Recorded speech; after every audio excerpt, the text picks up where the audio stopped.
So that's everything on tonight's agenda. Is anybody online with any comments? Okay, we'll move on to old business. Is there any old business?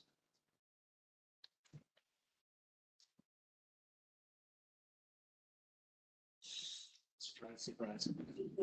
Rod Pritchard, 955 Mernan Road.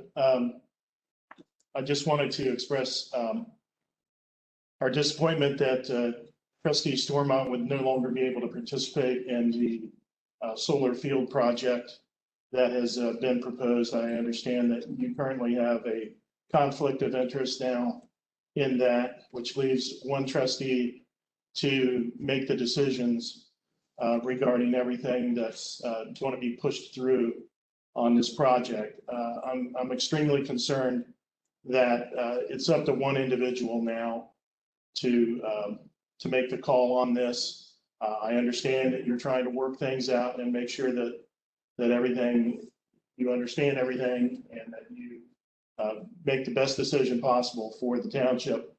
But I think that it's imperative that you have the advice as well as the input from the residents when making that. We've offered you our suggestions.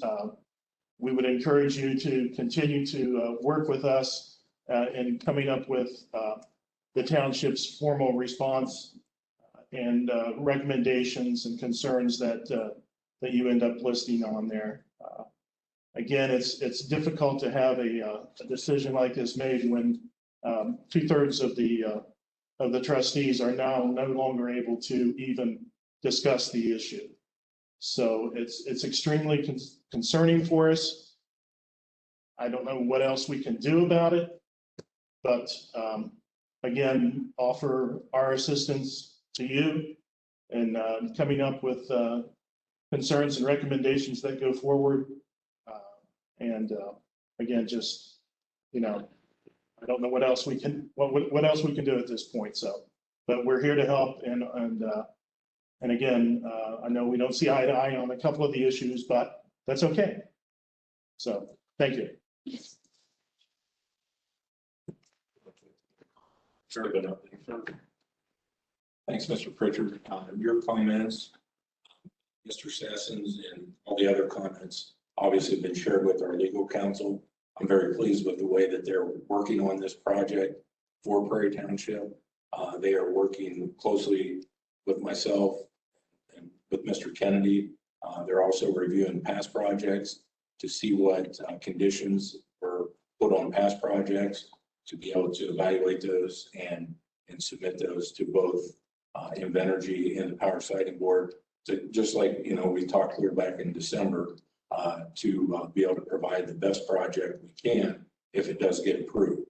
If it does get approved, we want to make sure the conditions are on there to protect the interest of, of the residents that border and live in close proximity to the project. So appreciate all your input. Certainly, if you have anything additional, don't hesitate to call or send it in. Thank you. Thank you. Is there any other old business?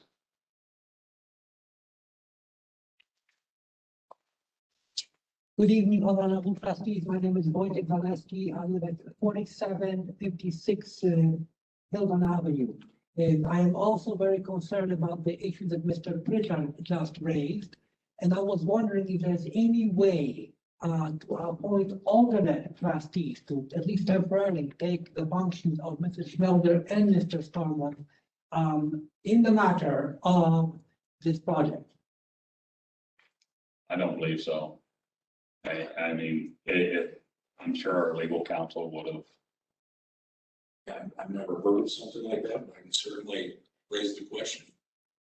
Because I know Legal counsel. whenever a member of the BZA is available and alternate steps in. But those are appointed alternates. They're already pre-appointed by the trustees and available for that purpose. So that's a standing committee that has alternates in place. So it's a little bit different, but I can certainly raise the question with legal and see if it's legally possible and what their recommendation is on that. And also, I remember at least 2 occasions the fiscal officer was unavailable. a few months ago, you were appointed as a fiscal officer pro tempo, and I think a year or two ago, and Ms. Randy Good was appointed Yes. as a fiscal officer pro tempo. And so, That's correct. so, if it's possible to appoint a fiscal officer pro tempo, would it be possible to appoint a trustee pro tempo? That I don't know, and we'll definitely check into it. I don't believe it's possible, but we'll run it by legal. I've never seen it done in 16 years that I've been on the board. And if, there's been some trustees along the way, not in our township, but in other townships that due to illness haven't been able to come to the board for over a year. And nobody has reappointed anybody. They just run with the two trustees. I will grant you this is a unique case with both trustees, my colleagues both happen to abstain. I've never seen that happen either. So we'll run it by legal and see, but I doubt it. If you pointed an alternative trustee, I mean, there's a method to do it if they permanently step down, but I don't think there's any methods in the Ohio Revised Code to address a temporary, conflict of interest. Thank you. I think the difference with the fiscal officer is that these appointments are only for the minutes. It's not so much replacing. So it's temporary. We did ask, under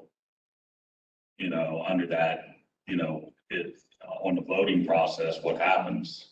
And the answer was it's still a majority vote. Even if the one trustee votes, it's still a majority vote because it was the only vote.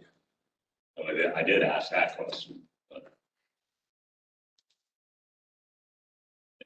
Any other old business? Move on.